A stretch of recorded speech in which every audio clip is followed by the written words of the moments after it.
salam sejahtera, shalom, Om Swastiastu, Namo Buddhaya, salam kebajikan, salam NKRI.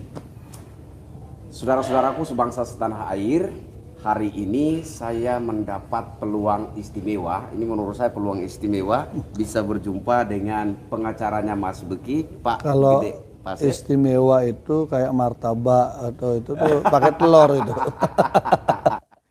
Iya, soalnya saya sudah merasa tertarik duluan dengan Pak Gede Pase sebelum berjumpa, karena saya melihat Pak Gede Pase dalam mengawal kasus ini benar-benar dengan hati, bukan sebatas profesionalitas, tapi saya melihat kesan Pak Gede mengawal kasus ini benar-benar dengan hati.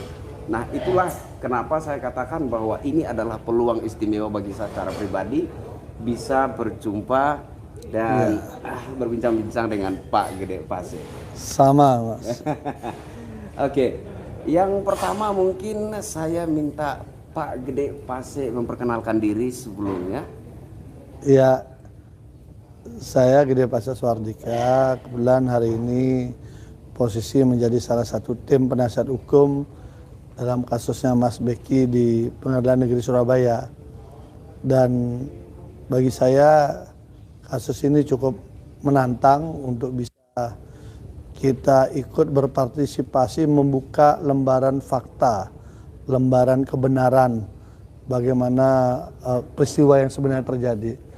Jadi ini tantangan bagi saya, mengingat saya sebenarnya sudah dari tahun 94 ya, kita sudah bergelut di bidang praktisi. Dari 94? Iya, sudah lahir.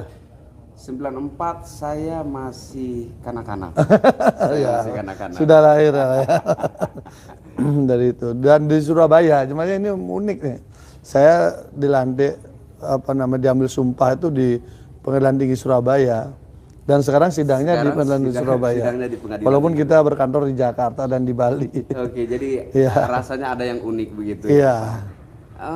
Satu lagi, dengar-dengar Pak Gede juga seorang politisi. Saya sedikit saja. Ya memang kan itu bagian pada ladang pengabdian juga yang lain. Pengabdian juga. Karena dunia politik kan dunia untuk mempercepat kita bisa berperan serta untuk kepentingan masyarakat.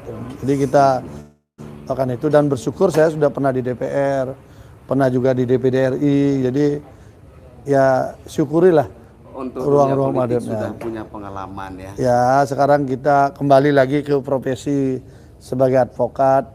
Tentu tugas-tugas kita adalah fungsi mendampingi masyarakat yang membutuhkan keadilan kan begitu. Oke, Pak Gede Pase. Salam hormat Pak. Siap. Yang pertama yang ini ada 12 catatan pertanyaan saya. Yang pertama yang ingin saya tanyakan kepada Pak. Udah dicatat ya? Ya, saya nanti saya jawab nanti. Saya catat Pak, karena saya merasa ini ada hal-hal penting yang perlu saya tanyakan kemudian dijawab. Jadi karena sebelumnya kasus ini sudah framing isu sudah menguasai duluan ruang publik ini menurut saya. Betul. Jadi masyarakat luas sudah terlanjur vonis sudah dijatuhkan, pengadilan sosial, hakim publik sudah menjatuhkan. Nah, sehingga dari hal-hal ini kemudian mendorong saya untuk mengamati apa saja yang perlu saya tanyakan untuk kemudian nantinya semoga bisa dijawab oleh Pak Gede Pase sehingga bisa menjadi pencerahan bagi masyarakat luas. Saya kira seperti itu. Yang pertama Pak, ini menyangkut emosional. Gimana perasaan Pak Gede selama mengikuti proses kasusnya Mas Beki? Ya, jadi saya masuk menangani kasus ini kan setelah sidang di pengadilan. Setelah mulai sidang pengadilan. Jadi sidang pertama pengadilan lah saya baru mulai masuk. Oh, jadi Pak Gede bukan dari sebelum, awal kasus? Enggak. Makanya ini kan ada mungkin panggilan nurani ya. Jadi ceritanya kan kasus ini begitu meledak, kemudian bagaimana ratusan polisi mengepung, sorotan publik begitu banyak. sebagai orang yang pernah menjadi ketua komisi 3 itu yang membidangi bidang termasuk polisi, saya membaca ada sesuatu yang misteri kok sampai begitu. Karena menyerbu menangkap teroris saja enggak kayak begitu gitu loh. Itu pemahaman awal saya. Dan kemudian teman saya yang pernah menangani kasus ini berdiskusi dengan saya soal masalah ini, itu saya lihat, saya bilang feeling saya mengatakan ada yang tidak beres dalam kasus ini. Saya bilang begitu. Tapi kalau mungkin nanti saya bisa dapat surat dakwaannya mungkin saya lebih detail melihatnya. Jadi karena pemahaman publik itu peradilan opini sudah selesai. Hakim publik sudah menjatuhkan vonis Mas Beki ini adalah predator seksual untuk kemudian anak-anak di bawah umur, santriwatinya lah, pokoknya itulah. Akhirnya siapapun yang menyentuh orang itu pasti akan diserang. Saya menyadari betul sebagai public figure di bidang politik, praktisi hukum, mengambil barang ini tidak akan mudah. Tapi kembali lagi, yang namanya keadilan memang harus diperjuangkan. Jadi saya punya moto di kantor saya itu, keadilan tidak mudah dihadirkan, tetapi harus tetap diperjuangkan. Nah, artinya kita tidak punya pilihan. Harus memang harus diperjuangkan. Kalau kita ingin keadilan itu benar-benar terwujud, harus perjuangan. Tidak ada dia turun dari langit langsung, nggak ada. Tuhan memang maha adil, tapi untuk kita mendapatkan anugerah maha adil itu harus dengan berjuang. Nah, kemudian saya baca dakwaan, semakin merasa saya ini aneh. Kenapa? Karena dakwaan dari Mas Beki. Kan sebelum mau sidang itu kan dakwaannya udah tahu kan. Siap. Nah, ketika kita lihat itu ternyata dari berita belasan dan puluhan santriwati di bawah umur yang dikemas begitu masif di berbagai media dan banyak pejabat terhipnotis. Ternyata saya membaca berita ketika Kapolda menyerahkan berkas ini, itu berbicara ada 5 korban. Saya masih ingat sekali itu. Di media berbicara dengan gagahnya, ya Kapolda kita di Jawa Timur, Pak Niko, ada 5 korban. Nah, tapi ketika kita baca dakwaannya, hanya 1 korban. Menguap puluhan, belasan, 5 jadi 1. Dan 1 ini pun ketika kita cek usianya, itu bukan di bawah umur. Bukan di bawah umur. 20 tahun. 20 tahun. Waktu kejadian. Hari ini udah 25 tahun. Hari ini 25 tahun. Kalau 25 tahun kayaknya punya anak 1, 2, udah itu gitu loh. Artinya bahwa semua ini ternyata hanya framing isu belaka. Nah, artinya adalah ada sesuatu yang aneh. Nah, akhirnya lewat komunikasi dengan Bu Nyai dan Mbak Sunnah, istrinya Mas Beki, didiskusi, akhirnya saran, hanya beliau meminta saya ikut membantu menangani ini. Dan saya paham betul ketika awal mula ini publik sedang menyerang semua, saya ambil pasti saya yang diserang. Tapi saya pikir nggak apa-apa, integritas saya juga dipertaruhkan karena saya melihat ini memang keadilan yang harus diperjuangkan. Jadi Pak Gede sempat dibully oleh netizen. Ketika pertama kali muncul di publik saya sebagai penasihat hukum, sidang pertama itu Facebook saya itu habis itu orang-orang yang fanatik dengan saya pun, teman-teman lama itu banyak menyerang saya. Ngapain membela itu, menjatuhkan nama dan sebagainya gitu loh. Nah, ini kemudian yang membuat kita akhirnya semakin semangat untuk membuktikan itu salah. Nah, pelan-pelan saya jelaskan. Makanya saya bilang, begitu sidang pertama, saya bilang, saya harus ke lokasi. Saya nggak bisa membayangkan dengan cerita. Saya harus masuk di dalamnya. Ketika sudah masuk di dalamnya, baru kemudian kita tahu ada yang tidak beres. Gitu. Suaranya Pak Gede ada kesalahan teknis.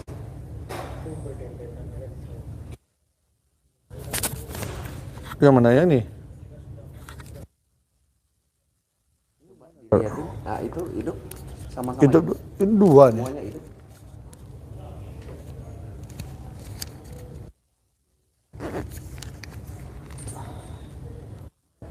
Aman? Dibalik aja coba Pak Gede. Ini? Aman. Oh, terus sekarang dimulai dari mana lagi? Oke. Ya, lanjutkan dulu, selesaikan dulu. Nanti cut aja ya. Pak Gede dibully oleh Jadi netizen sampai orang-orang dekat Pak Gede ya ikut banyak membuli. teman relasi kok itu teman-teman beresiko loh dengan citra Anda nanti bla bla bla. Ya kalau dia memang pelakunya. Tapi saya melihat saya harus hadir mempertaruhkan integritas saya untuk memberikan pengembangan informasi terhadap fakta yang ada. Akhirnya sidang demi sidang mulai orang paham ada yang tidak beres dari kasus ini kan. Orang mulai melihat apa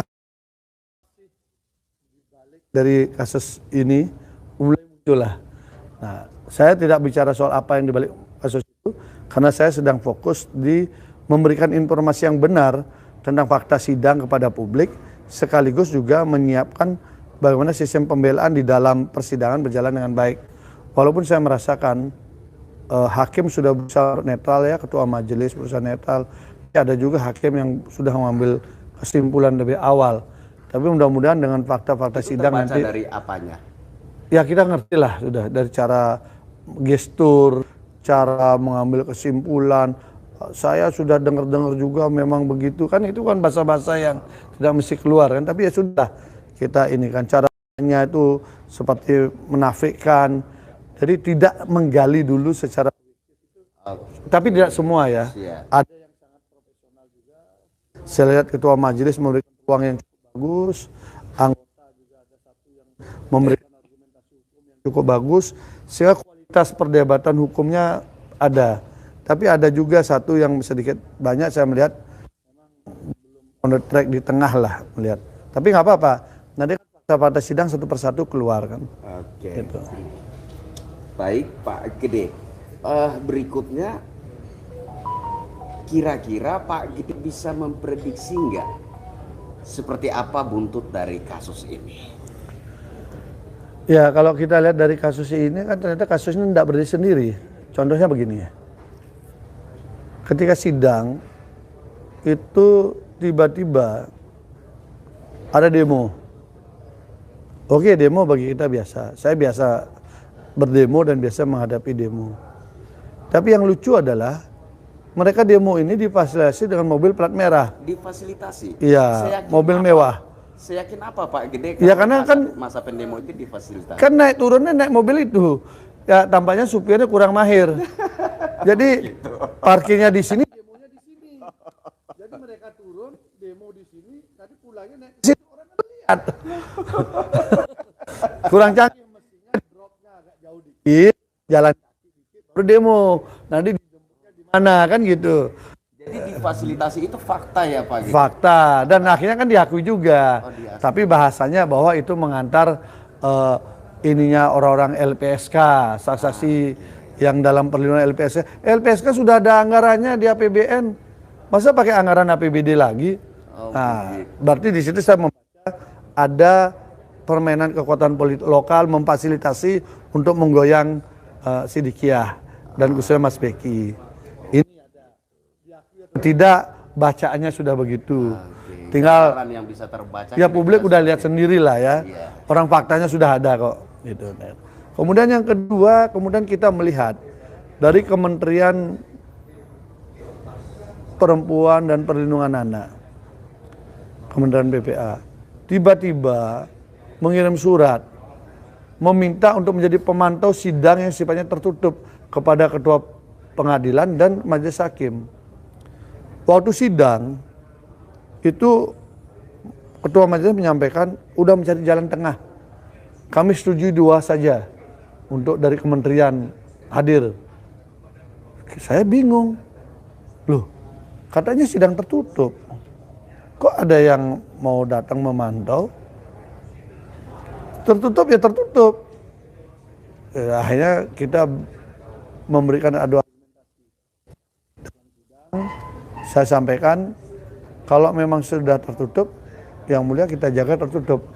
Marwah kehormatan pengadilan ini harus kita jaga bersama. Ini ranahnya yudikatif. Kementerian itu eksekutif. Kementerian itu bermasalah, korupsi dan sebagainya, diadilinya itu di yudikatif. Ngapain yudikatif takut dengan surat dari kementerian? Jadi kami tolak, saya bilang, kami menolak tutup. Tetapi kalau memang mau terbuka, ayo terbuka sekalian. Wartawan kasih masuk, semua masuk, kita tonton terbuka. Akhirnya dipilih, kemudian ditolak itu. Artinya saya membaca ada upaya masuk terus. Kompolnas datang, ngapain Kompolnas datang? Proyek apa ini? Kompolnas datang ke pengadilan. Dia kan tugasnya jagain polisi. Ya kan? Kemudian LPSK yang overdosis menurut saya. Overdosis berapa? Overdosis begini. Semua saksi-saksi yang dianggap kepentingan pihak sana itu difasilitasi oleh LPSK, dikasih seragam, kasih macam-macam. Padahal saksinya itu kategorinya testimonium di audit tuh. Saksi yang tidak melihat, mendengar, dan mengalami peristiwa itu. Itu saksi-saksi ini berkumpul orang-orang sakit hati yang menyerang Mas Beki dan Sidikiah. Itu sudah subjektif loh Pak. Kalau ya fakta sidang. Oh begitu. Fakta sidang. Mereka ini rata-rata diberhentikan atau dikeluarkan dari Sidikiah. Setelah itu dia baru melakukan perlawanan, kan sakit hati. Dan di sidang sendiri saya tanya, ada melihat peristiwa? Tidak. Ada yang masih tinggal di Pati. Pati ke Jombang jauh untuk dia menjadi saksi. Ada dari Kudus. Jadi dari jauh-jauh. Bagaimana dia mau jadi saksi peristiwa itu? Ternyata dia mendengar cerita. Jadi kalau mendengar cerita, dari cerita ini kemudian diceritakan di sidang pengadilan, orang ini menjadi saksi, ini namanya saksi gosip. Jadi saksi yang berbicara karena terima gosip. Yang mendengar informasi itu tidak boleh jadi saksi. Begitu. Memang aturannya testimonium di audit tuh. Saksi itu harus ya melihat, mengalami, dan menyaksikan secara langsung ya peristiwa itu. Nah kalau dia tidak mendengar juga tidak, melihat juga tidak, mengalami juga tidak, dan tinggal di kota yang lain waktu peristiwa, kok yang begitu jadi saksi dan diseragamkan LPSK. Lah kita kan uang negara dipakai model begini gimana? Dan lebih parah lagi, staf ahlinya LPSK tampil menjadi pembicara untuk membangun peradilan opini terhadap kasus ini. Nah ini kan hal yang nggak pas kan. Nah ini contoh aja. Contoh saja yang harus kita cermati agar kita bisa tahu bahwa tidak mudah untuk melakukan penegakan hukum seperti ini di tengah kepungan berbagai elemen yang mencoba bagian daripada peradilan opini sendiri. Apalagi kita lihat saja ketika kasus terjadi, izin Sidikiah tiba-tiba mau ditutup, ya kan? Izinnya ditutup, apa hubungannya? Memangnya sekarang kayak kasus kepolisian, Sambo ini kepolisiannya ditutup? Kan tidak. Nah ini kan untung kemudian Kementerian Menko PMK kemudian membatalkan itu kan. Nah dengan cara begitu hanya kita diuntungkan. Oke, Pak Gede sepertinya yakin sekali bahwa kasus Mas Beki yang awalnya dihebohkan dengan isu pencabulan ini tidak murni. Artinya ada hal lain yang menjadi pemicu di balik kasus isu pencabulan itu. Ya pakai gini aja, asusila ini kan lucu. Dari puluhan, belasan anak di bawah umur, Kapolda bilang 5, turunannya di dakwaan jadi 1. Yang 1 ini terkait dengan 2 peristiwa. Peristiwa tanggal 7-8 Mei dan peristiwa tanggal 18 Mei. Nah, 2 peristiwa ini pun janggal dua-duanya gitu loh. Dan dari hasil saksi-saksi yang ada sampai sekarang. Tinggal sekarang yang kita pikirkan, apakah pengadilan ini memang tempat untuk mencari keadilan atau pengadilan ini tempat untuk penghakiman di mana orang sudah masuk yang penting dihakimi. Nah, kalau itu terjadi ya percuma kita sidang kan. Ini aja saya letak masalahnya. Oke. Jadi kalau Pak Gede bisa melihat, bisa mengira-ngira gitu, kira-kira hal apa saja yang bisa diduga sebagai pemicu dari isu pencabulan yang kemudian mencuat itu? Ya, Mas Beki ini kan anak tunggal, ya, anak tunggal yang diakui oleh Kiai Tar sebagai pelanjut lah ya, dan dipercaya untuk mengurus banyak urusan di sana, dan beliau tentu menjadi gangguan bagi orang-orang tertentu yang ingin menguasai Sidikiyah. Itu yang kami dapatkan. Sisi yang lain ada politik lokal yang merasa tidak nyaman dengan eksistensi Mas Beki dengan Sidikiyahnya. Politik lokal spesifik Ya, artinya ada kekuasaan lokal yang tidak nyaman lah. Gampang kita lihat. Sekelas menteri aja datang ke tempat situ kan tidak didampingi oleh kepemimpinan lokal di sana. Itu kan sederhananya berpikir gampang itu. Gitu. Kalau menteri datang biasanya kepala daerah apa kan cuma ngikut kan. Ini kan tidak gitu loh biasanya. Ya pengalaman saya melihat kan begitu biasanya. Ini contoh aja. Kemudian ada juga sisi yang lain bagaimana begitu kejadian besoknya izin mau dicabut. Berarti ada kepentingan lain juga. Tidak ada verifikasi, penilaian dan sebagainya untuk memisahkan dan asas-asas praduga tidak bersalah kan tidak dipakai. Untung kemudian Menko PMK membatalkan itu 3 hari kemudian dikembalikan utuh dan itu atas perintah Pak Jokowi juga. Artinya tidak mungkin semuanya itu terjadi secepat itu kalau Tidak tidak ada mungkin. kepentingan di balik. Tidak mungkin lah gerakan pusat daerah tiba-tiba serentak briuk gitu terjadi. Dan saya waktu itu kan belum menghandle, makanya saya baru bisa mengurai saja. Hari ini tugas saya adalah bagaimana pengadilan opini yang sudah terjadi menjadi perang opini. Mulai ada keberimbangan informasi. Jadi tugas saya melakukan perimbangan informasi. Kalau perimbangan informasi itu sudah berjalan maka udah lebih bagus ya. Lebih masyarakat bisa mendapatkan penilaian yang lebih objektif. Iya. Sekarang sangat terbuka fakta yang ada. Iya. Tadi saja sidang tadi itu semakin membuka lagi bagaimana tanggal 18 Mei 2017 yang disebutkan sebagai peristiwa kedua diperkosa, itu justru kita dapatkan foto dan video yang korban ini di sana aktif dan tertawa-tawa dengan orang lain Pada tanggal itu. pada yang sama. Bagaimana paginya dini hari katanya diperlakukan tidak baik, lalu jam 10 berpenampilan gembira gitu loh. Paginya mendapat perlakuan Diperkosa, seksual. diperkosa. Jadi orangnya harusnya trauma, harusnya sedih. Iya. Hari ini justru jam 10 itu videonya sama ininya yang kita bawa ke pengadilan tadi menunjukkan yang berbeda. Sewajarnya orang yang Ya sedih lah, sembunyi apa enggak mau ditemui orang. Kan begitu, mengucilkan diri.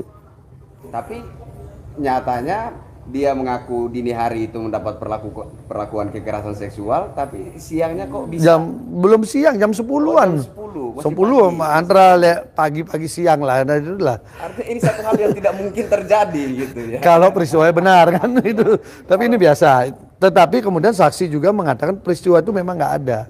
Karena dia yang saksi yang tadi bersaksi mengatakan dia yang tinggal di situ.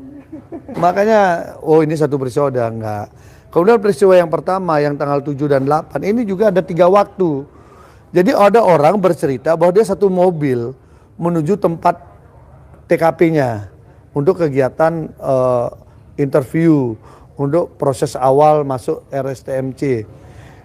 Ini orang menceritakan peristiwa yang dia lakoni, waktunya berbeda. Yang satu mengatakan jam 10 malam, mereka naik mobil bersamaan. Yang satu bilang setelah maghrib. Yang satu kelompok lagi bilang jam 8 pagi berangkat, naik mobil yang sama. Jadi ada 3 keterangan yang selisih di sini. Selisih 3 waktu. Terus yang mana nih bener?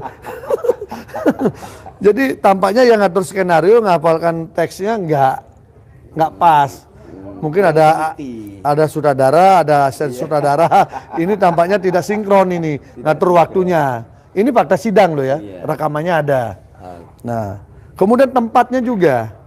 Tempatnya ada satu dibilang di gubuk di teras gubuk terapi, yang satu dibilang gubuk Cokro Kembang yang jauh. Nah, mereka rata-rata yang sama adalah memang wawancaranya siang hari. Mereka ini. Tapi ketika dia menceritakan soal korban ini terbelah. Ada yang mengaku bahwa habis saya lihat sendiri, yang ini cerita ini sudah pulang tapi dia mendengar bahwa ini dibawa di dalam. Jadi Itulah kasus. cerita yang saling berselisih satu dengan yang lainnya. Ada yang berselisih, ada yang bertabrakan juga, ada berserempetan. Jadi dalam kasus ini memang saya menyadari apakah ini menjadi pengadilan atau penghakiman, ini yang kita lihat. Tapi kalau penghakiman publik udah sempat terjadi. Hari ini publik mulai dicerahkan, mulai orang mengerti. Karena semua manusia pasti punya rasa keadilan. Hari ini kita bisa marah sama orang itu kita anggap penjahat. Tapi ketika lama-lama kita tahu ternyata dia bukan penjahat, maka rasa iba kita akan muncul, kemudian rasa pembelaan kita akan muncul. Nah, tapi kan harus dihadirkan dulu. Nah, tadi saya dapat informasi dari saksi, salah satu saksi tadi, yang sering membantu proses pengobatan terapi di tempatnya yang dibangun Mas Beki. Dia bagian jemput-jemput orang di pedesaan, di pedalaman gitu kan. Nah, mereka ini cerita bahwa kalau misalnya tidak sembuh di sini, harus dirujuk ke rumah sakit, itu Mas Beki juga nanggung. Membiayai gratis. Di sini pengobatan gratis, ternyata jiwa sosialnya Mas Beki tinggi sekali. Jadi cara beliau itu. Dan saya mendengar juga beliau itu punya program membantu janda-janda yang tua, hidup kurang bagus, kasih bantuan-bantuan sembako secara rutin. Kegiatan sosialnya luar biasa. Yang menjadi sorotan publik hari Orang-orang seperti ini malah di ini kan. Iya, peristiwa asusila. Iya, peristiwa asusila. Makanya kan saya berapa kali tanya pada saksi-saksi yang hadir, apakah ini pemerkosaan, apakah ini persetubuhan, apakah ini pencabulan? Pada bingung semua cerita. Oh, jadi ketiga-tiga ini beda? Beda.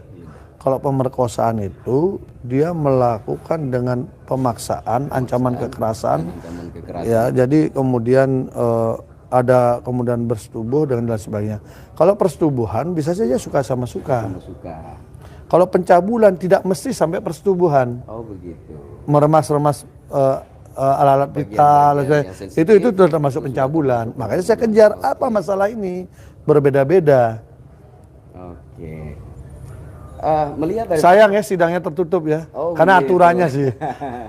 Jadi melihat dari fakta-fakta persidangan yang sementara ada saat ini, apakah boleh kita berasumsi bahwa sebenar-benarnya peristiwa pencabulan itu tidak ada? Kalau saya meyakini peristiwanya memang nggak ada. Itu saya bilang ini fiktif. Kenapa? Kalau dia betul peristiwanya, mestinya waktunya tidak ada 3. Waktunya 3. Dari orang yang sama yang mengaku naik mobil APP merah.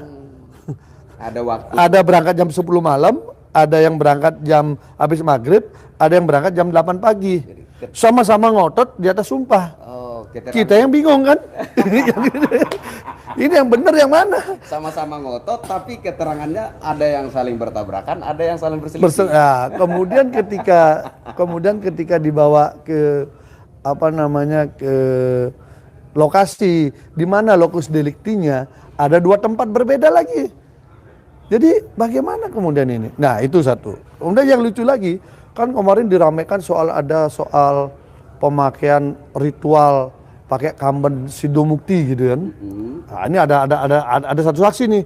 Cerita dia, saya disuruh begini pakai ini, saya buka baju. Wah, pokoknya serem lah. Di mana? Itu ada kolam, di bawahnya gubuk cokroterapi. Ada kolam, di situ saya berendam, harus dibuka semua ini. Oke, sama siapa? Dia sebutkanlah 2 nama. 2 nama ini jadi saksi. 2 nama ini saya tanya, nggak ada peristiwa itu. Ini saksi satu ini dilindungi LPSK. Saksi yang membual ini dilindungi LPSK. Yang 2 ini mengatakan tidak ada, dia siap bersumpah.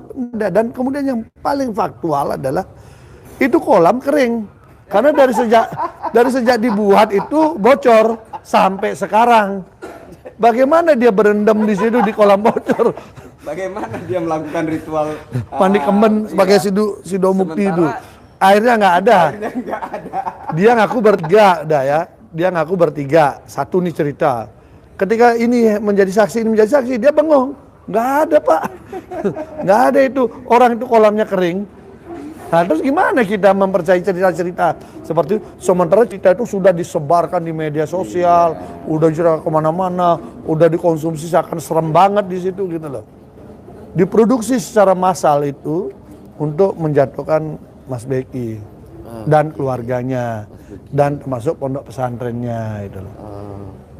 Bahkan ada tuh YouTuber top mengatakan itu tempatnya kadrun macam-macam. Ternyata dia nggak tahu di situ tuh cinta tanah airnya sangat kuat. Gini Sumpah Pemudanya. Namanya. Kita ini orang boleh tinggal di setara istana, tapi ya inilah bikin malu aja kan. Kalau sayangnya nggak ini, kalau maunya dia yang harus datang tuh lihat nih ada bagaimana Sumpah Pemuda, teks proklamasi ditanamkan di sana. Kita kan kunjungi lokasinya. Coba datang dan lihat sendiri di lokasi Pondok Pesantren Siddiqiyah. Kalau hari ini kita bicara tentang nasionalisme, saya secara pribadi merasa malu karena nasionalismenya saya itu tidak ada apa-apanya ketika sendiri begitu. Lah, kalau memang betul mendiri dengan posisi yang katanya kadrun macam-macam, mungkin memakai saya yang secara agama itu saya orang Hindu. Iya kan, nggak mungkin kan? Tapi karena nasionalisme, karena ini dan dia melihat faktual ini, jadi kita langsung klop. Kita bicara kebangsaan kita klop, kita bicara keadilan kita klop, gitu loh. Jadi makanya banyak sekali salah memproduksi informasi ketika yang bersangkutan tidak melihat faktualnya. Oke, saya ini problem nyata. Pernah berikan tantangan, saya minta, saya sebut saja namanya lah. Boleh aja, nggak apa-apa dia publik kok. Saya sebut saja namanya. Itu si Pak Rudi Kamri. Dia seorang guru juga loh Pak. Guru ya? Dia seorang guru juga. Makanya saya bilang, coba Pak Rudi itu datang ke dari konsep Pondok Pesantren Siddiqiyah. Kelihatan itu. Tapi mungkin saya aja masuk di situ, wah sangat nasionalis. Bener cara berpikirnya. Tapi beliau kayaknya sudah punya kontrak tertentu dengan WCC. Ya nggak ngerti lah saya. Karena informasi opini di konten dia itu informasinya itu diserap dari WCC. Iya. Sudah cek dan itu benar. Kasihan juga ya. Kalau saya sih kasihan kalau itu benar. Bahkan kalau mau datang rame-rame saya antar tuh untuk melihat. Ya, biar jangan kita memproduksi fitnah gitu loh. Ya. Untuk apa kita hidup dengan follower banyak kalau kita memproduksi fitnah? Ya. Itu aja sih sebenarnya.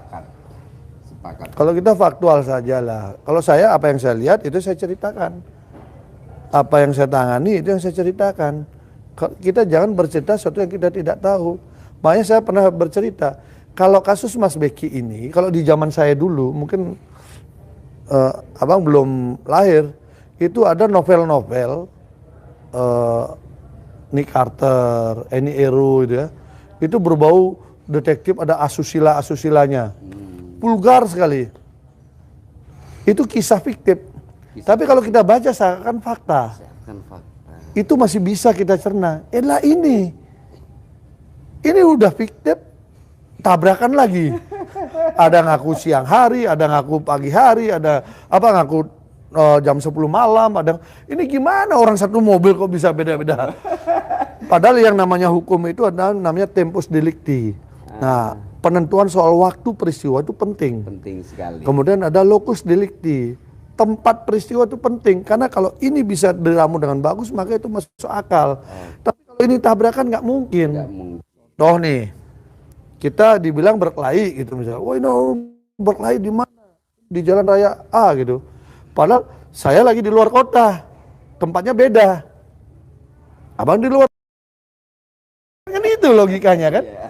Jadi nggak masuk akal caranya gitu. Ini contoh aja. Artinya kita boleh membangun suatu kesimpulan bahwa sebenarnya ini adalah persoalan sentimen yang kemudian dibungkus dengan isu pencabulan seperti itu atau bagaimana? Iya, kalau dalam pemahaman ketika saya sebagai orang politik, banyak cara orang untuk menjatuhkan orang dari kekuasaan. Nah, ini pola itu juga dipakai. Banyak cara menjatuhkan. Penting Mas Beki ini jangan sampai menjadi pelanjut di Sidikiyah. Kemudian kita jatuh. Sendiri menjabat sebagai apa di Sidikiyah? Iya, hari ini organisasi pemuda Sidikiyah. Ini pun dia digoyang di dalam sidang itu kan terungkap. Beberapa pengurus menggoyang dia untuk turun dari itu, tapi gagal kan. Nah, sehingga ini orang ini dikeluarkan. Nah, orang-orang ini sakit hati. Jadi sebenarnya sakit hati yang berkumpul menjadi satu, memang potensi untuk melakukan kegiatan-kegiatan seperti ini gitu loh. Oke, dari kacamata hukum, menurut yang Pak Gede tahu, seberapa baik kualitas sejauh persoalan ini Pak Gede ikuti? Jadi gini ya, kita mainnya itu dari surat dakwaan. Kalau kita mainnya dari peradilan opini, macam-macam isinya. Ini ngaku, ini banyak sekali. Ada cerita ternyata baru kita lacak wawancara mantan pacar. Pacaran 5 tahun lebih gitu loh. Selama 5 tahun lebih pacaran, kemudian aku diperkosa dan sebagainya, kan lucu, ya kan? Yang mengaku sebagai korban ini? Ya, ada hadir menjadi saksi seperti itu. Setelah saya tanya, ternyata dia pacaran 5 tahun. Pacaran 5 tahun. Ya, oke, 5 tahun pacaran, terus gimana? Ya udahlah, ada yang nggak boleh saya ceritakan di sini. Tapi intinya dia pacaran 5 tahun sampai melakukan hal yang jauh. Oke. Itu dinarasikan bahwa dia perkosa. Itu narasi. Tetapi kita jangan ngomong itu dulu. Siap. Kita ngomong di dakwaan saja. Dakwaan ini ada 1 orang korban, mengaku korban. Ada 2 peristiwa. Jadi fokus saja di situ. Ini 1 orang, ini benar nggak di 2 peristiwa ini? Nah, peristiwa pertama adalah dia waktu mau interview, ini sudah tabrakan.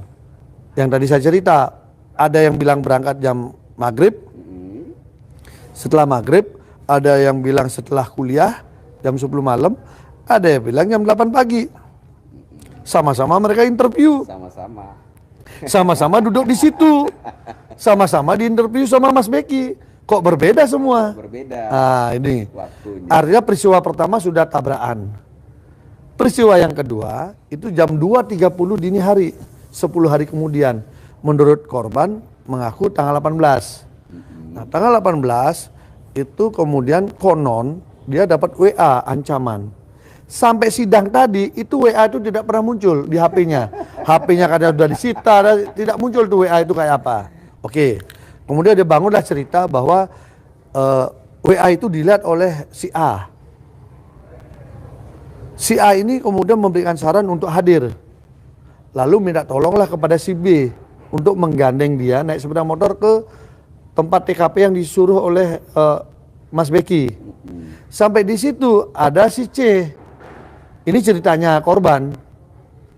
Si C tadi jadi saksi, bilang itu nggak pernah ada. Nah, kita minta yang ini dihadirkan oleh jaksa. Jaksa mengatakan tidak perlu dihadirkan karena saksi sudah cukup. Loh, ini tersebut di dalam sebuah peristiwa, tapi kenapa nggak dihadirkan? Kan lucu.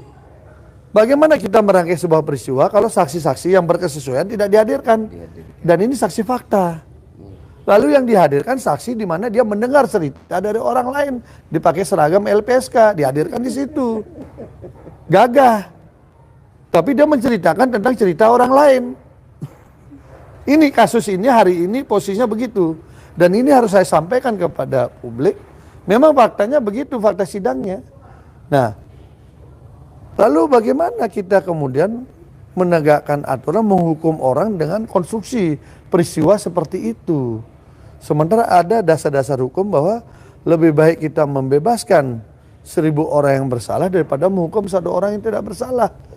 Itu ada game hukumnya. Saya minta diulangi sekali lagi. Lebih baik membebaskan 1.000 orang yang bersalah daripada kita menghukum 1 orang yang tidak bersalah.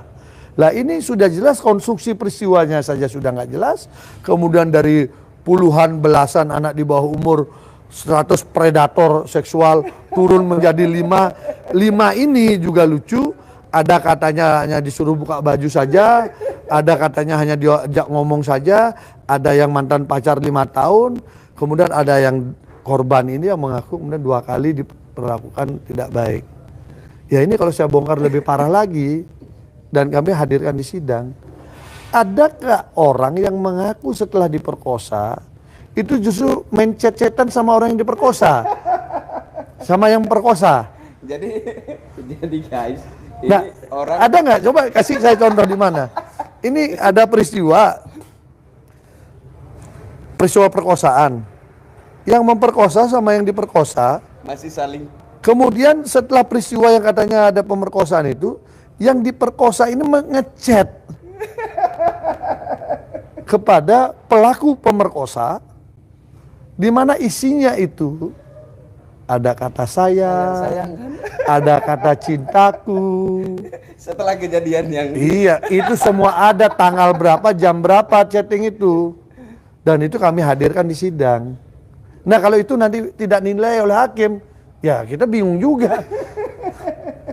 Kan ada hukum karma juga nanti berjalan kan? Iya.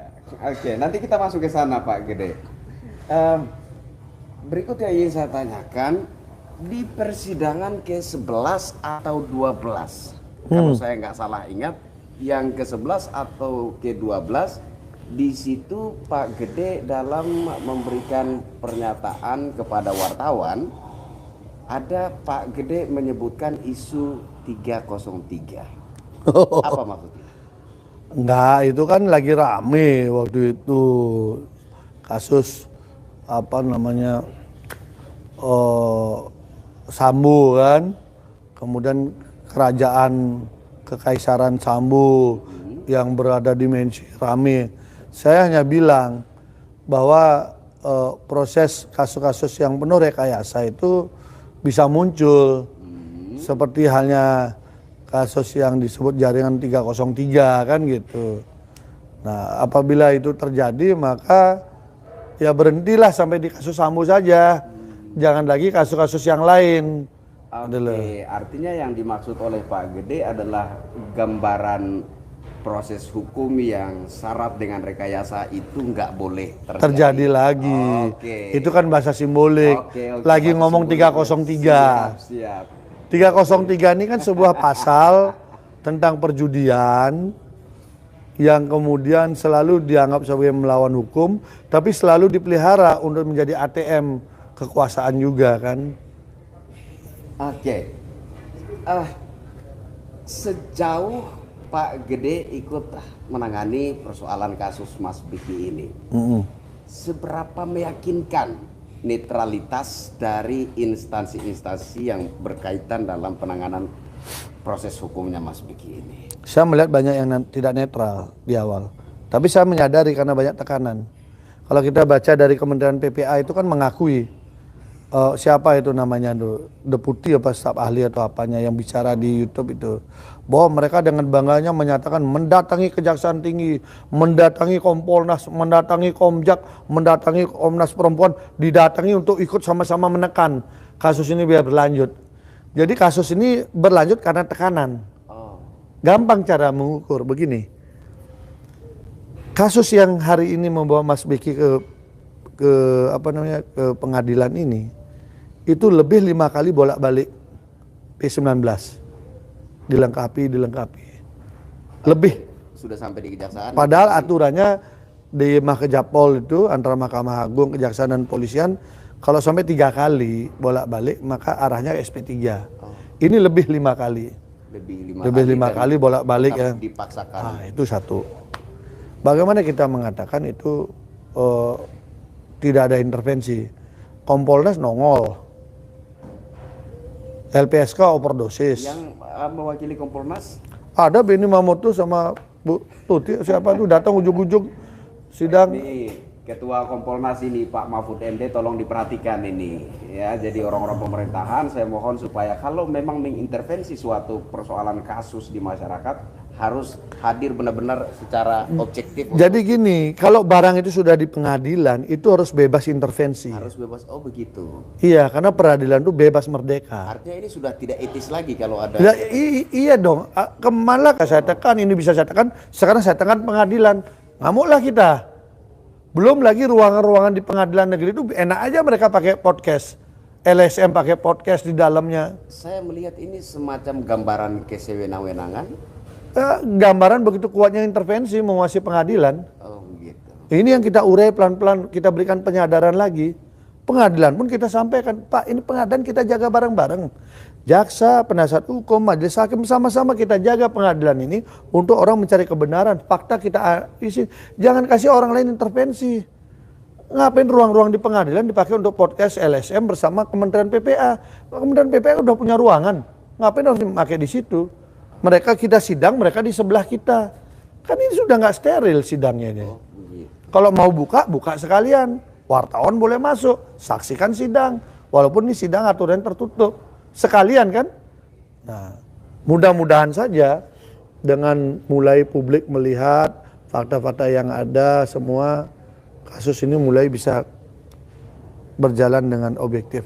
Tentang podcast itu kan sudah ada klarifikasi dari pihak pengadilan negeri. Kecolongan. Kecolongan. Ya, kecolongan apa? Colong itu kecurian. Berarti kalau ada yang mencuri. Jadi nggak masuk akal dengan tentang klarifikasi itu nggak masuk akal. Ya gimana orang masuk di ruangan ber-AC, ruangan ditutup begitu. Kalau orang itu kan orang nyolong namanya. Orang itu masuk di dalam ada satpam. Polisi segitu banyaknya ngapain kalau kemudian ada yang nyolong di situ dibiarin? Kan polisi banyak tiap sidang. Lu ngapain? Iya, saya juga pernah mempertanyakan ini karena Biar kelihatan serem kan? saya pernah ikut aksi juga di beberapa instansi dan saya mengalami bahwa untuk melakukan aksi di instansi kepemerintahan, instansi negara itu enggak leluasa. Ada Ya nggak leluasa, tapi kalau difasilitasi bisa leluasa. ini yang kemudian menjadi tanda tanya, kok ini kenapa kok bisa ada LSM yang setelah melakukan aksi di depan pengadilan negeri Surabaya kok bisa dengan leluasa masuk ke ruang sidang anak pengadilan. Tapi klarifikasinya kecolongan, kami kecolongan. Apa bisa masuk akal? Ya sudahlah. Oh, sudah. Yang penting publik tahulah Oke, bahwa ada demo naik mobil pemerintah itu kecolongan, iya. Bahwa ruangan pengadilan dipakai podcast oleh LSM sama Kementerian PPA kecolongan, iya. Yang penting boleh kecolongan, yang penting putusan akhir vonisnya adalah yang terbaik untuk keadilan. Itu aja kita minta. Oke. Pak Gede, terkait framing media. Ini media-media mainstream yang kemarin semuanya ikut menghebohkan isu pencabulan, juga stasiun-stasiun televisi. Ternyata itu semua hanya framing yang tidak berkesesuaian dengan fakta-fakta di lapangan. Nah, apakah dari dan sampai sekarang belum ada satupun yang membuat klarifikasi ya, baik itu dari media-media mainstream, baik itu dari stasiun-stasiun televisi. Nah, dari pihak Mas Beki, apakah ada niat atau rencana untuk melakukan menggugat atau setidak-tidaknya melayangkan somasi begitu kepada media-media tersebut, kepada televisi-televisi tersebut? Enggak sih, sampai sekarang enggak.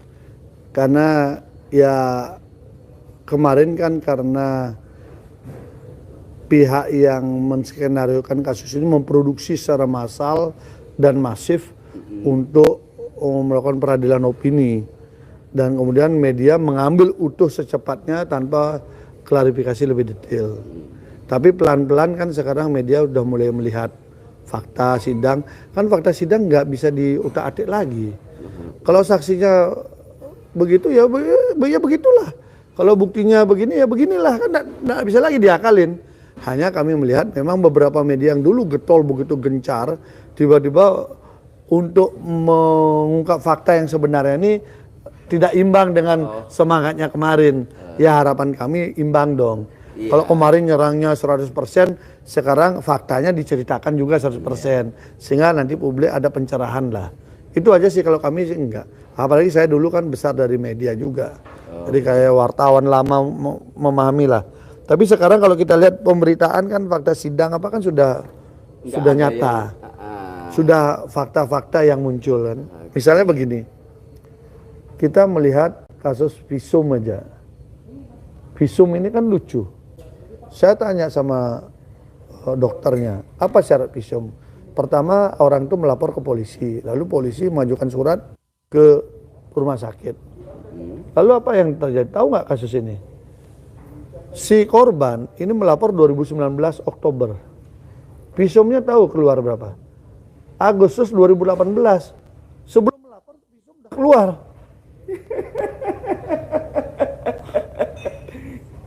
Jadi 24 Agustus 2018 sudah keluar visum atas nama korban. Tapi korbannya sendiri baru melapor Oktober 2019. Akhirnya kemudian ada visum ulang 2019 bulan November. Di visum hasilnya beda. Hasilnya beda. Sebulan 2 bulan kemudian didatangi polisi. Katanya ada salah. Diperbaiki lagi, disamakan dengan yang 2018. Adalah 2 visum dengan tanggal yang sama. Katanya alasan salah ketik. Bagaimana hitungan salah ketik? Kita ini biasa ngetik nih, ya. Angka 13, kemudian dengan angka 6 dan 9 sampai dasar. Salah ketiknya gimana? Kalau 13 menjadi 12 itu kan salah ketik, masuk akal kan? Tapi 13 dengan 6 dan 9 sampai dasar. Di mana salah ketiknya? Tolong deh. Ya sudahlah. Kecolongan lagi atau apa, saya nggak ngerti lah. Tapi faktanya begitu. Dan apa bisa seseorang mengalami pelecehan seksual di tahun 2017 konon ya? Ya. Terus kemudian di visum setahun atau 2 tahun kemudian? Ya, yang pertama di visum 1,5 tahun, yang visum yang kedua 2,5 tahun. 2,5 tahun.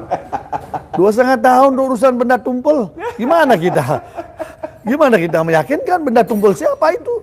Atau benda tumpul apa? Pertanyaan tambahan. Dan satu lagi, ada lagi, satu lagi. Itu dipoto. Oh, difoto. Dipoto. Ini keterangan untuk yang 2019, visum 2019. Saya kejar. Mohon maaf kemaluannya. Iya, dipoto. Katanya dokter sudah minta izin. Tapi saya tanya di dalam sidang dan ada rekamannya. Korban mengaku tidak pernah dipoto. Oh. Tapi dokter mengatakan oke. Ini unik sekali. Ini unik sekali. Lalu saya tanya. Ini kan ada perinan. Kan tidak ada penjelasan. Ini foto milik siapa? Kalau wajah kita dipoto, kita bisa tahu ini wajah siapa. Tapi sesuatu yang tersembunyi di foto kita nggak tahu itu milik siapa kan? Barang siapa?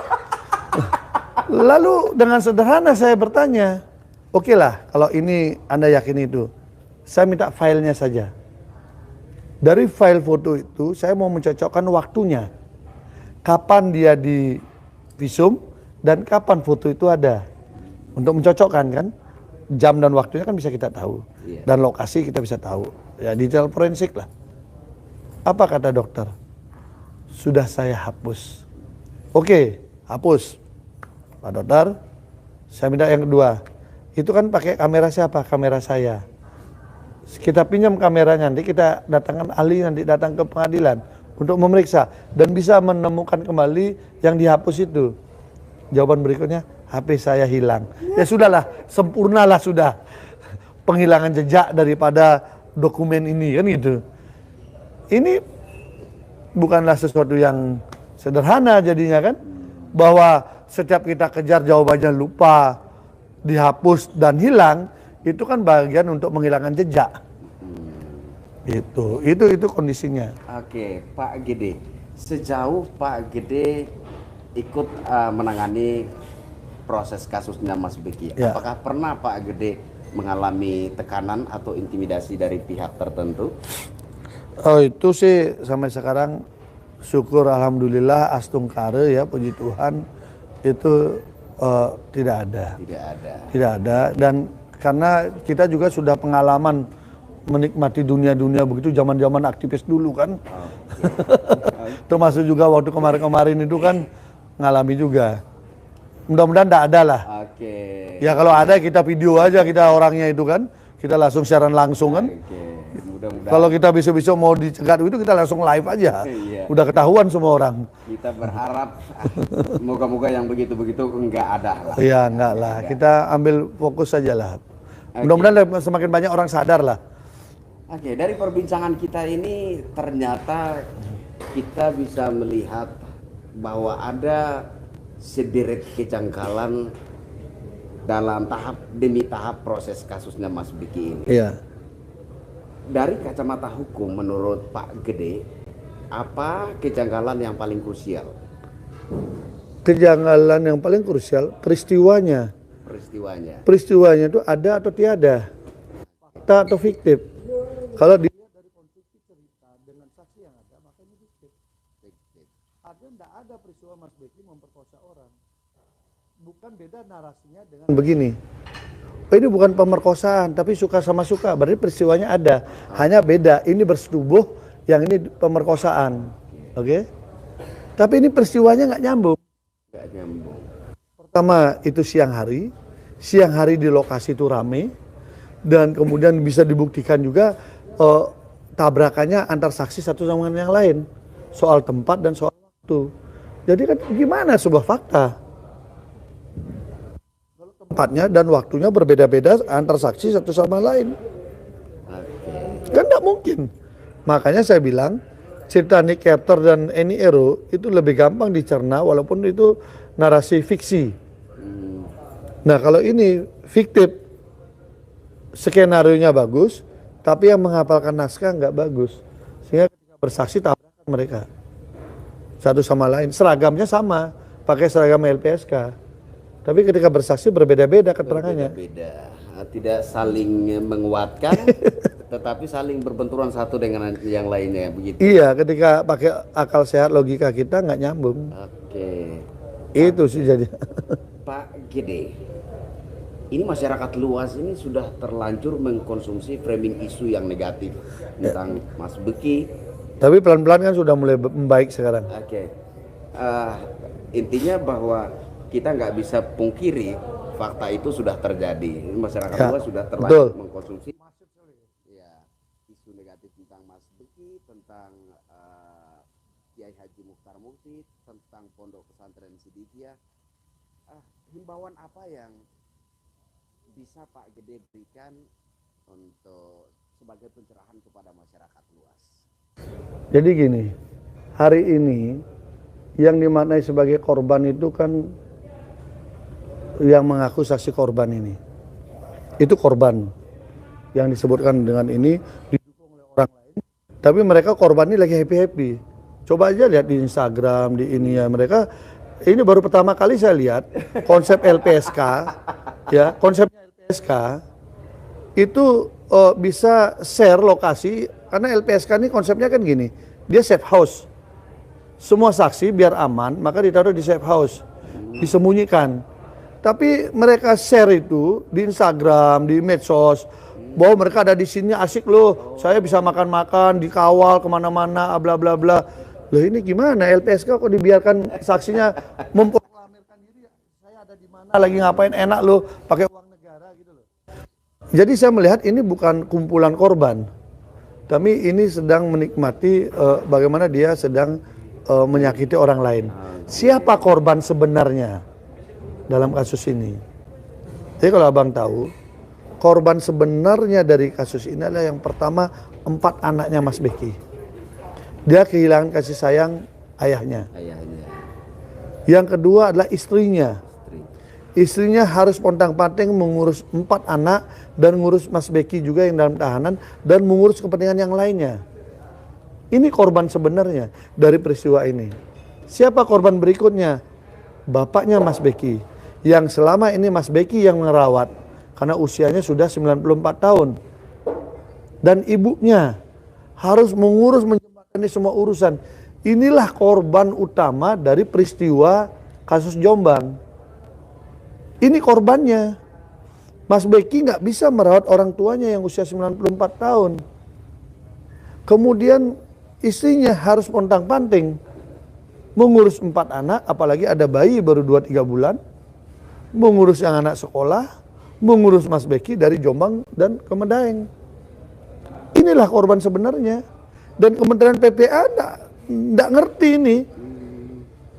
Gitu loh. Berat sebelah. Ya tidak objektif aja. Kalau mau objektif, datang dong, lihat dong ini. Sehingga objektivitasnya bisa terjaga gitu. Ini yang tidak dilakukan oleh stakeholder yang ada. Komnas Perempuan juga sama. Ini 4 anak ini jadi korban loh. Seandainya Mas Beki bukan pelakunya, tapi tetap dihukum. 4 anak ini kan terganggu pendidikannya. Jadi satu orang dewasa yang mengaku diperkosa, tapi bisa bikin status di medsos, kemudian bikin video di Facebook terbuka, kemudian dia bisa melakukan apa saja layaknya orang dewasa, dianggap sebagai korban. Ini kan jadi problem. Jadi itu korbannya. Ini seakan-akan memberikan saya gambaran bahwa korban sesungguhnya itu adalah Mas Beki itu sendiri. Mas Beki, tetapi yang hari ini berat bebannya adalah istri, 4 anaknya, bapaknya, dan ibunya. Ini yang paling utama. Tentu nama baik pondok pesantren juga dan keluarga besar ya. Sidikiyah menjadi terpukul dengan kondisi ini. Ya. Karena antara apa yang tersajikan di publik dengan apa yang tersajikan di ruang pengadilan, bumi dan langit. Bumi dan langit jauh Beda. Makanya ini yang menyebabkan saya mencoba berusaha mengartikulasikan semua ini, kita urai pelan-pelan biar publik bisa tersaji dengan baik, sehingga spirit keadilan publik itu bisa membantu proses ini berjalan dengan objektif nanti. Oke, ini saya meminta kepada Pak Gede agar diberikan sedikit penekanan lagi. Seperti yang kita perbincangkan tadi, ada LSM yang datang ke melakukan aksi di depan pengadilan negeri Surabaya dan kemudian bisa dengan leluasa masuk ke ruang sidang anak pengadilan ke ruang negeri tunggu anak ya. Ruang tunggu anak. Ruang tunggu sidang. Ruang tunggu persidangan anak gitu. Ruang tunggu persidangan anak. Terus kemudian ada juga fenomena, menurut saya ini fenomena ya, pengacara menjadi saksi. Ya. Terus intervensi dari Kementerian PPA ya. Ya. Apakah dari kacamata hukum ini semua masih normal-normal saja atau bagaimana, Pak? Tidak sehat. Tidak sehatnya seperti apa? Iya tidak sehat karena hukum diposisikan sebagai instrumen untuk alat untuk mencapai tujuan-tujuan di luar tujuan hukum itu sendiri. Dipakai alat untuk menghabisi masa depan orang, dipakai alat untuk merebut kekuasaan orang, dipakai alat untuk merebut kekayaan orang, dipakai alat untuk merebut organisasi orang. Kan ini yang menjadi tidak sehat. Dan itu yang terjadi di kasus ini. Karena kasus ini tidak Mas Beki satu orang, tapi di situ ada perebutan organisasi, ada perebutan eksistensi ponpes, ada rebutan aset, ada rebutan pengaruh politik, ada rebutan macam-macam menyatu lewat satu instrumen. Jadi ini. ada banyak kepentingan di balik Banyak isu kepentingan. pencabulan ini. Ya coba kasusnya baru ditangani, besoknya izinnya mau dicabut oleh Kementerian Agama. Iya. Lalu dibahas apa itu? Kalau nggak ada kepentingan memangnya bisa begitu? Memang bisa secepat kilat begitu? Nggak mungkin. Pasti ada kepentingan. Siapa yang bermain dilacak aja. Apa targetnya kenapa itu dicabut? Untungnya Pak Jokowi pernah ke sana. Tahu tidak seperti yang dibayangkan itu, dikembalikanlah izinnya. Kan kemarin dikunjungi lagi. Nah, Menko PMK berkunjung lagi Pak Muhadjir dan menyampaikan salam juga dari Pak Jokowi. Itu kan sinyal sebenarnya. Pemerintah tuh paham lah. Ini Sidikiyah tetap dilindungi oleh pemerintah. Walaupun ada upaya orang-orang lain mencoba menggulung. Ya kan begitu. Oke. Pesan ini harus kita baca. Nggak mungkin ujuk-ujuk Menko PMK datang ke sana. Iya. Untuk itu sholat Jumat bersama di situ. Saya juga bangun tidur dapat chat katanya ada Pak Menteri PMK. Ya, makanya kan itu kan membuktikan Pak Jokowi firm lah. Mana yang baik, mana ini dia lindungi lah. Oke. Nggak mau dipakai alat oleh orang-orang lain. Semoga ini merupakan suatu sinyal bahwa kasus ini akan berujung baik dan kebenaran sejati Ya, akan terungkap. mudah-mudahan Menko Polhukam juga memantau juga karena anak buahnya di Kompolnas apa kan ikut-ikutan juga kan. Oke, Pak Gede, terakhir. Ini seperti yang saya singgung di awal tadi bahwa Pak Gede adalah seorang politisi juga. Nah, artinya secara subjeknya Pak Gede di situ punya kepentingan dong. Dalam berpolitik maksud saya, bukan dalam kasus ini. Nah, sementara Pak Gede ketika masuk ke Sidikiyah, ini para pengurus Sidikiyah ini punya hukum nih. Mereka punya hukum bahwa mereka tidak boleh terlibat atau ikut-ikutan dalam berpolitik praktis. Artinya di sini Pak Gede menyadari bahwa tidak ada keuntungan politis yang akan Pak Gede dapatkan dalam ikut menangani kasusnya Mas Beki ini. Kok mau Pak Gede? Kepentingan kita ini kan sama semua. Ketika kita bicara keadilan, itu sekat suku, agama, ras, antar golongan, partai politik, apapun hilang. Karena keadilan itu yang paling dekat dengan ketuhanan kita. Jadi perjuangan keadilan inilah yang membuat kita bertemu. Saya bertemu walaupun beda agama, saya bertemu walau beda jarak, saya bertemu walau kemudian beda aktivitas. Jadi keadilan itu yang menyebabkan itu semua. Urusan politik itu urusan nanti. Kenapa? Politik itu adalah kepercayaan publik. Investasi apa yang kita lakukan terhadap hal-hal kebaikan itu akan dicatat oleh masyarakat. Investasi soal keburukan itu juga dicatat oleh masyarakat. Jadi kita minggirkan dulu itu.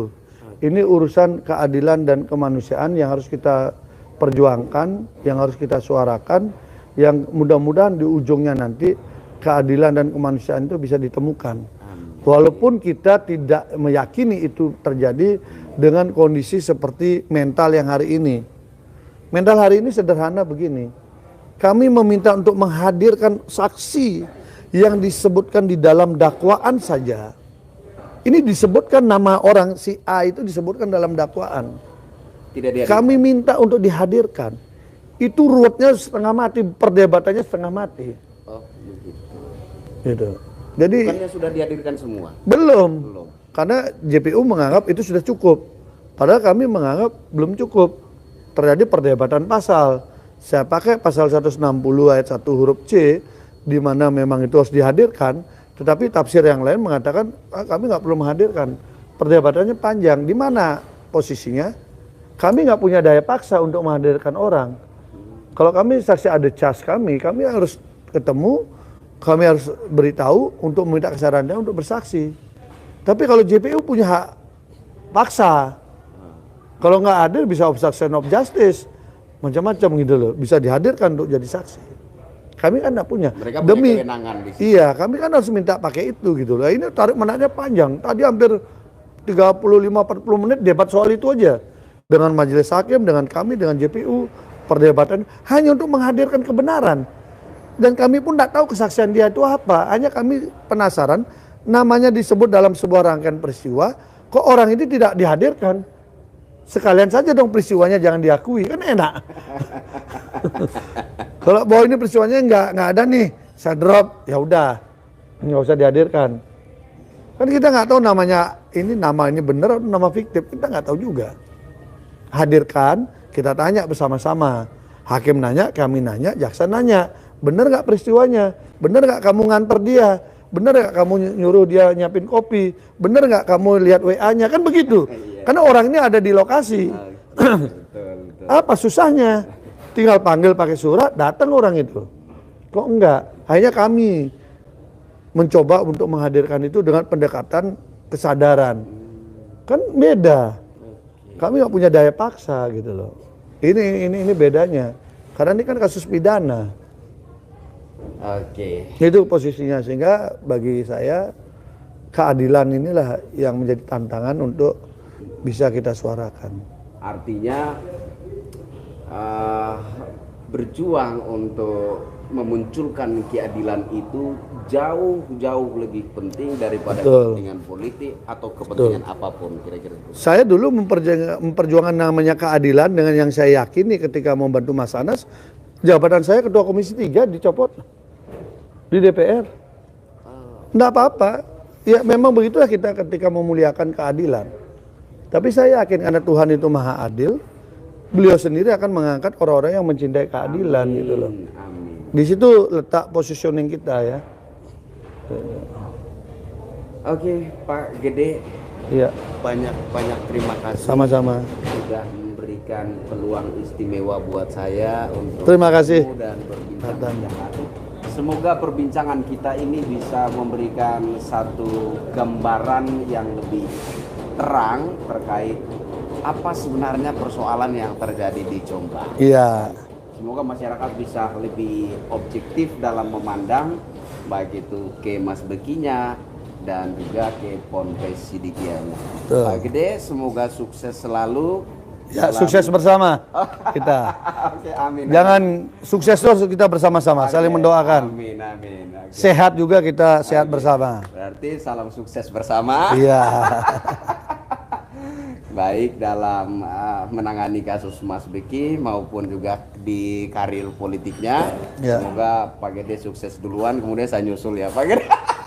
Bareng-bareng juga nggak apa-apa. Amin. Atau kalau pola kereta api boleh juga. Ada masinis, ada gerbong. Jadi lokomotifnya jalan sampai di stasiun bareng-bareng. Amin. Saya amin aja deh, mudah-mudahan Ya. itu terjadi. Oke, terima kasih Ya, banyak Pak sukses. Gede. Oke, saudara sebangsa setanah air, demikian perbincangan saya dengan Pak Gede. Beliau adalah pengacaranya Mas Beki.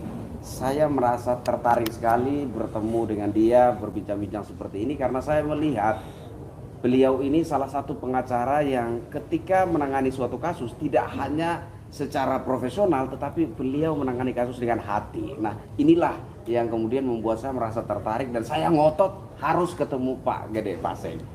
Sekian, semoga perbincangan kita ini bisa memberikan pencerahan kepada saudara-saudara sebangsa setanah air agar bisa lebih objektif dalam melihat kasus yang terjadi di Jombang yang menyeret nama besar Mas Beki, Mbah Yai Mukhtar Mufti dan juga Ponpes Sidikia.